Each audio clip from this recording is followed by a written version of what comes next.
जय हिंद, जय महाराष्ट्र। आप सभी को मैं आपका कृष्णा सर आज एक टॉपिक में लेके आया हूँ एनर्जी प्रोडक्शन के रिगार्डिंग, जो 10th के स्टूडेंट को बहुत काम आने वाला है। जैसे बेसिकली सबको पता है कि रेस्पिरेशन जो है उसके दो लेवल है, एक बॉडी लेवल है, एक टिश्यू लेवल है।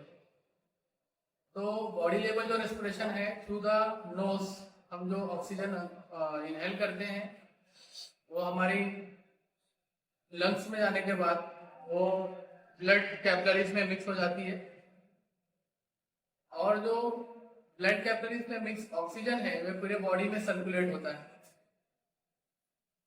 फिर ये ऑक्सीजन हमारे सेल्स में पहुंच जाते हैं। जो एनर्जी प्रोडक्शन है उसके लिए भी जो दूसरा पार्ट है सेलुलर रेस्पिरेशन।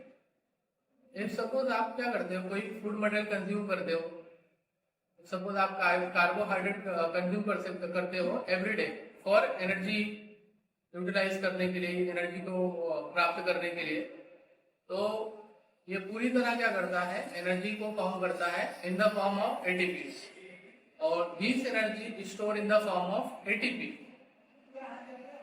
एंड इस प्रोसेस में जो ग्लूकोज होता है, ग्लूकोज को स्टेप बाय स्टेप ऑक्सीडाइज किया जाता है in cell. This is called the cellular respiration. And there are also two type, one is aerobic respiration, another is anaerobic respiration.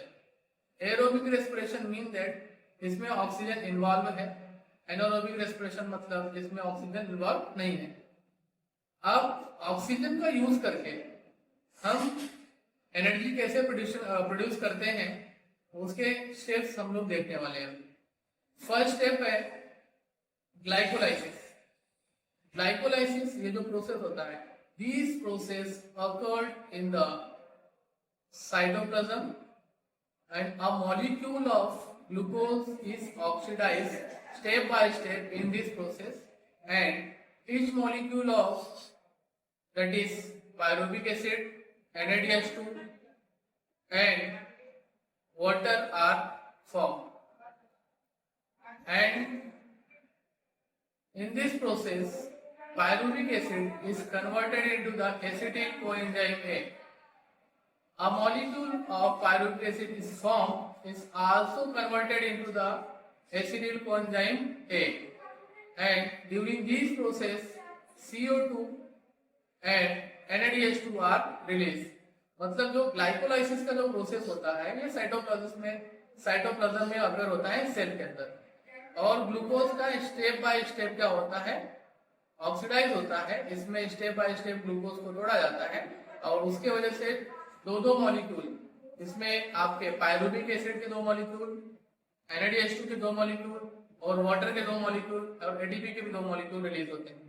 और इसी प्रोसेस को फिर बाद में क्या करता है, जो पायरुविक एसिड है वो एसिटिल कोएंजाइम ए में कन्वर्ट होता है, और जब ए कन्वर्ट होता है तो उस समय क्या, जब एसिटिल कोएंजाइम ए बन रहा है उस समय हमारे 2 molecule of carbon dioxide and 2 molecule of NADH2 release होते हैं। ये फर्स्ट स्टेप हुआ ग्लाइकोलाइसिस। सेकेंड स्टेप होता है कि ट्राइकार्बोक्सिलिक साइकिल, जिसे हम लोग क्रेग साइकिल भी कहते हैं। इसे सर हेंस क्रेग ने क्या किया है, डिस्क्राइब किया है, इसकी खोज की थी। जो एसिटिल कोएंजाइम ए है, the both molecule of acetyl coenzyme A enter in the mitochondria and cyclic chain reaction is called the tricarboxylic, and जो part of acetyl coenzyme A, acetyl is oxidized in this process and molecule of CO2, H2O, NADH2, FADH2 और form। मतलब जो 2 molecule है जो हमारे पास acetyl coenzyme A आए हैं वो माइटोकॉन्ड्रिया में क्या करेंगे, एंटर करेंगे। एंटर करने के बाद जो ट्राइकार्बोक्सिलिक साइकिल है इसके ऊपर ऑपरेट होगा, और ऑपरेट होने के बाद जो एसिटिल है उसका पूरी तरह से ऑक्सीडेशन होगा, ऑक्सीडाइज होगा, और यहाँ पे फिर H2O, CO2 और NADH2, FADH2, ATP ये डिराइव होगा। ये आपका सेकेंड पार्ट है। इसमें फिर थर्ड पार्ट आता है जो इलेक्ट्रॉन ट्रांसफर चेन रिएक्शन। के नाम से है।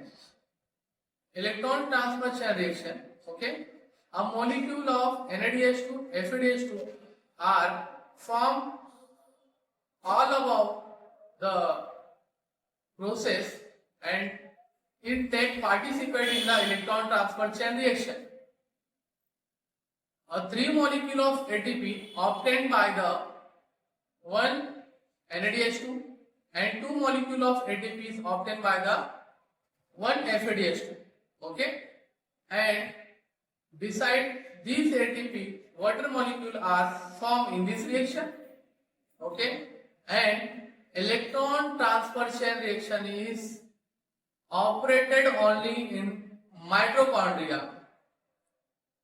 In this reaction, the anaerobic respiration is involved and the glucose is oxidized in this reaction, okay, and CO2 and H2O are released and energy is formed.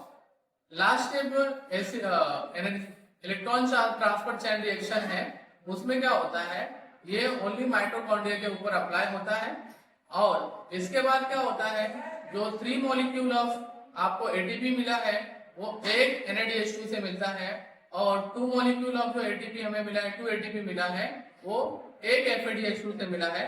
इसमें water release होते हैं और CO2 भी आपका फॉर्म होता है और last में एनर्जी आपका प्रोड्यूस होता है जो एटीपी के फॉर्म होता है और वो माइटोकॉन्ड्रिया में स्टोर होता है। उसका फुल फॉर्म है adenosine triphosphate. Thank you so much. मैं आपका अपना कृष्णा सर, और आपको अगर लेक्चर अच्छा लगा होगा तो आप लाइक करिए और सब्सक्राइब करिए।